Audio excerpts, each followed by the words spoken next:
Yesterday, my co founder Aditi and I were talking about how, as women, sometimes we fall in love with potential. And of course, a lot of women can relate to this. In a relationship, you're falling in love with your partner's potential. And that's where the babying and the mothering kind of comes in. Because you are in love with the version of this person that they themselves have not seen. लेकिन तुमने देख लिया है of what this person can be. So you invest everything in this person for that potential which is going to be achieved one day. And more often than not, this leads to a state of just disappointment because nobody can fulfill their own potential other than the person themselves. Now, when it comes to business and when it comes to being a founder, especially a creative founder, I've observed that most creative founders, instead of falling in love with their own potential, they sometimes start getting scared of their own potential. They sometimes start getting scared of their own potential. What does this mean? This means you've been an artist for so long, you've been a creator for so long, and especially if you're the kind who is extremely into perfectionism, critical of their own work, who very much cares about what the industry says about them, what their peers think about them. If you've come from such a background as an artist, then sometimes when you are on your journey of entrepreneurship, you feel like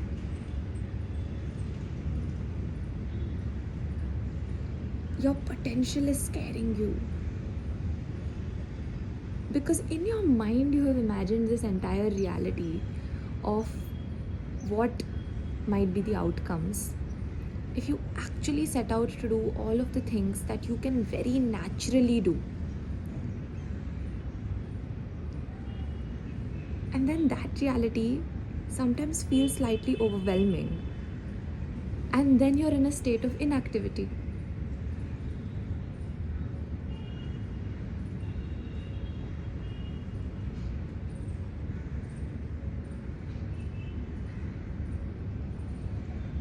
It again goes back to more than taking the next steps in your entrepreneurial journey, in your founder journey. It goes back to yet again the inner journey, the artistic journey, the journey of the self. Because if your potential is scaring you, that means you're not ready for the things that come with that reality. That means you're not ready as a person to be able to hold that yet. And if you're not ready to hold that yet, it's obviously going to collapse. And if you're an intuitive person, especially if you're an artist, you can see that coming. That's why you're like, whoa, wait, hold up. I can do these things, but should I be doing these things? मैं थोड़ी ज़्यादा ही awesome नहीं हो जाऊँगी क्या? मैं थोड़ी ज़्यादा ही awesome नहीं हो क्या?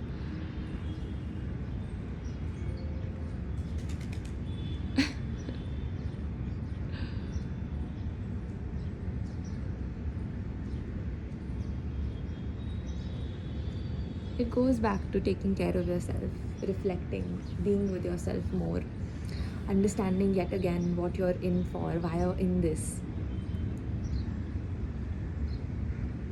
assessing, evaluating.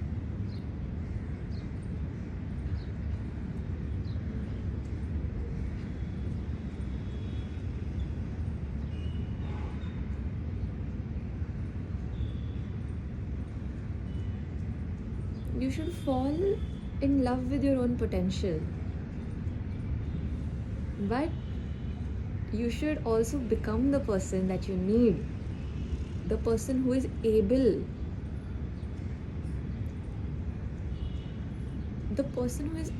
to fulfill that.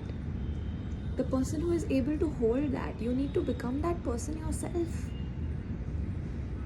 The partner that you're seeking,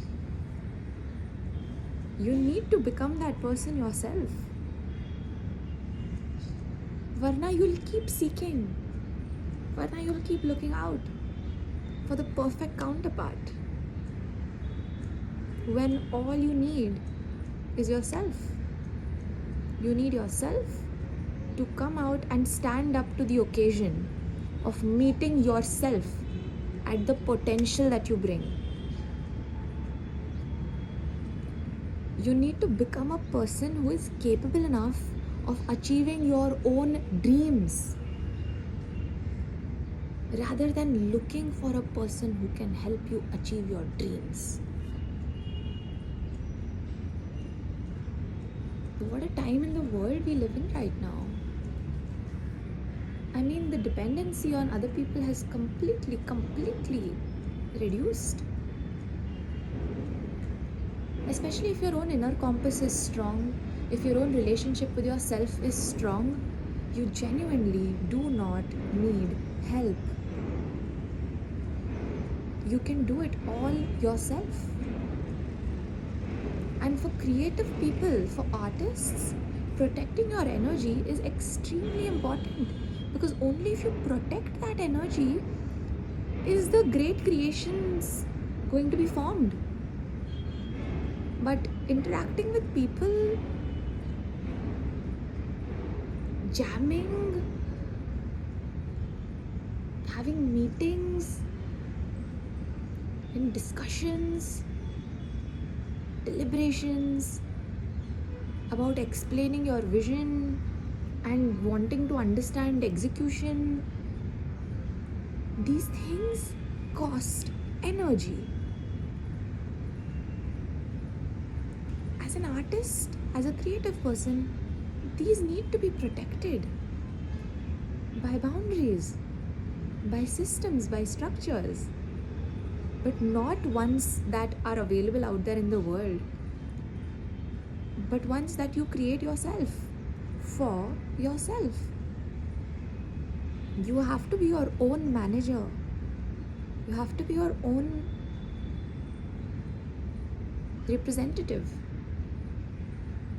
And you have to learn how to switch between these roles, to wear the creator artist hat at one point and to wear the manager representative hat at one point in other conversations.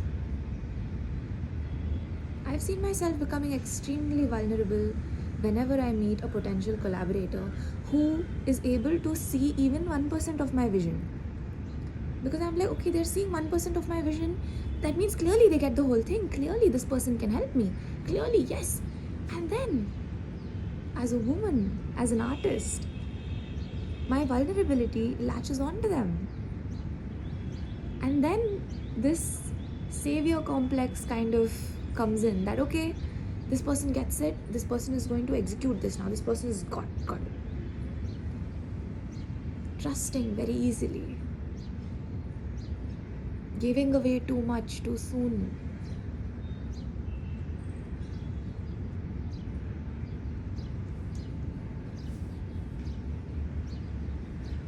And then yet again you find yourself trapped.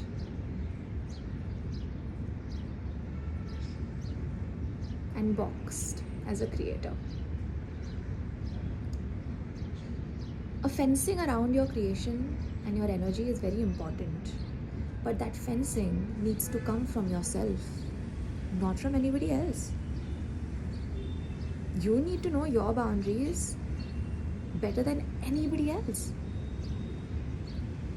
I read this analogy once that suppose there's a barren road and you want to plant trees on that road. You'd start by planting a sapling, right? You'd water it every day and you'd hope that it grows into a beautiful tree. If you don't put a fencing around this baby sapling, if you don't protect that sapling, there's going to be dogs that are going to come and pee on it. There's going to be kids who are going to play football and trample it. There's gonna be weeds and rodents spoiling it, because it's a source of life, it's a source of beauty. It needs to be protected. So plant your sapling and water the tree, but buddy, don't forget to build a fence around it.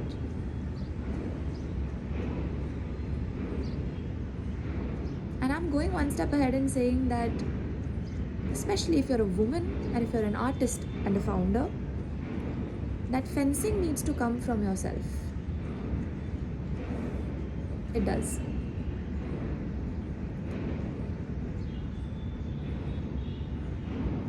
And only then can you actually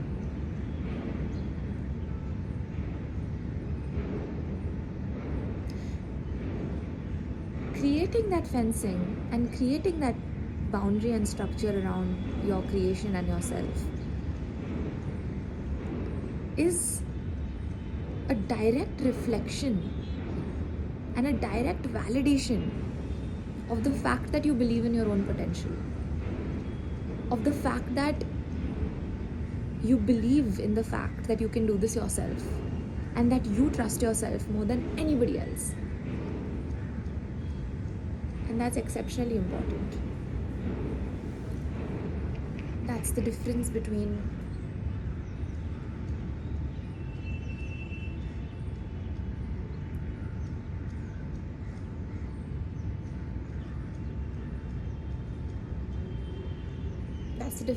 self-sufficiency and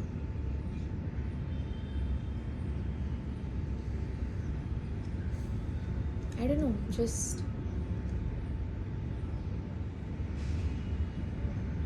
dependency.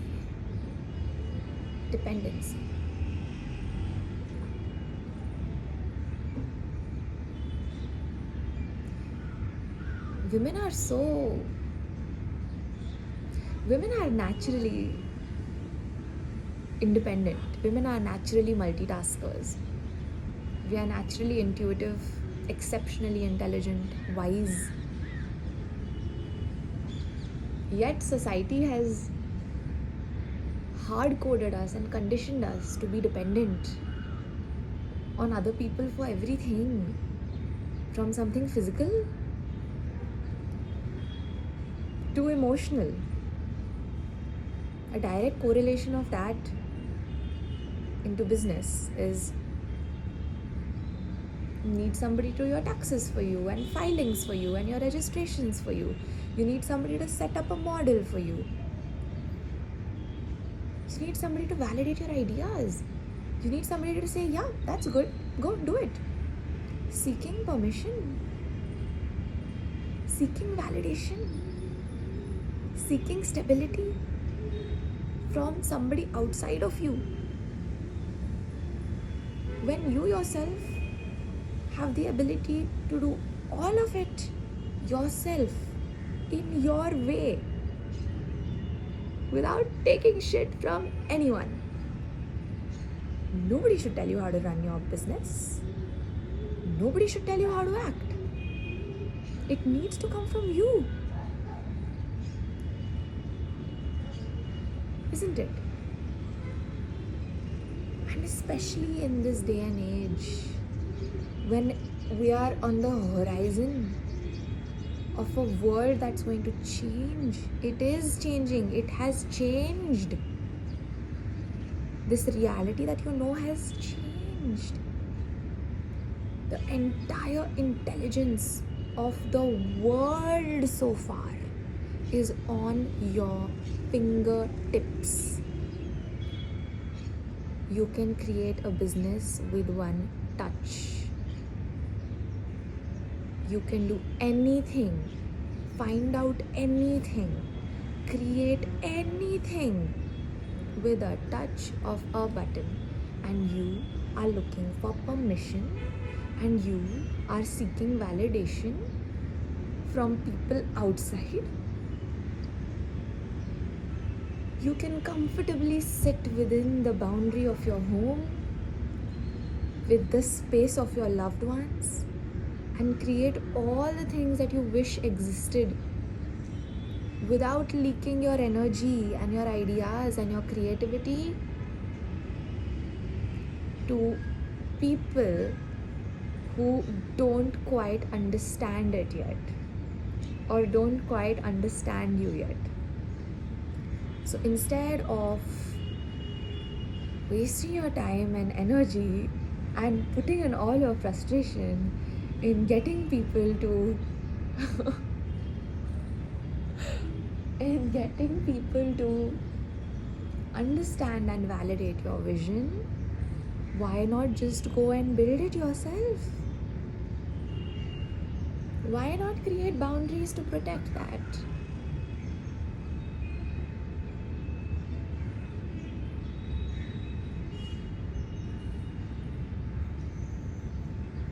If you are an artist, creator, founder who is building something that is bigger than you, who is building something for the greater good of this world,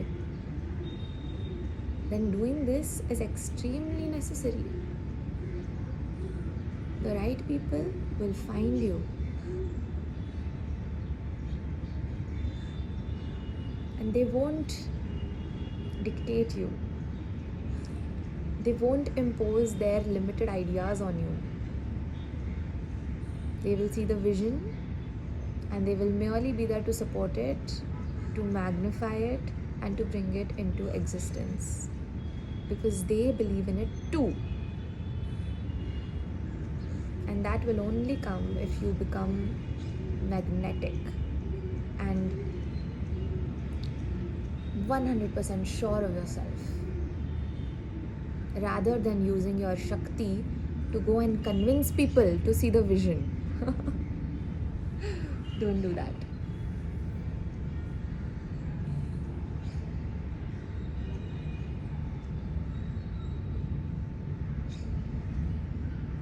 Your energy, your creativity is limited and sacred. Protect it like a hawk. Like a hawk.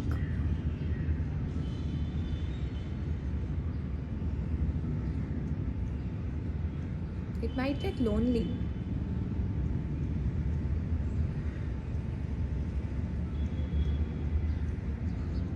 But the concept of loneliness will cease to exist when you become your own best friend. When you become a self-saheli.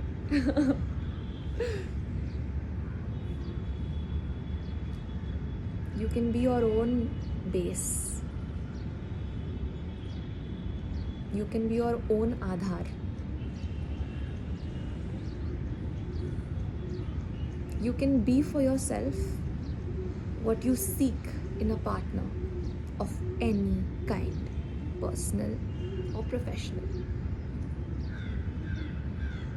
So instead of falling in love with somebody else's potential and giving all your energy into making sure that they reach their potential so that you find your perfect match,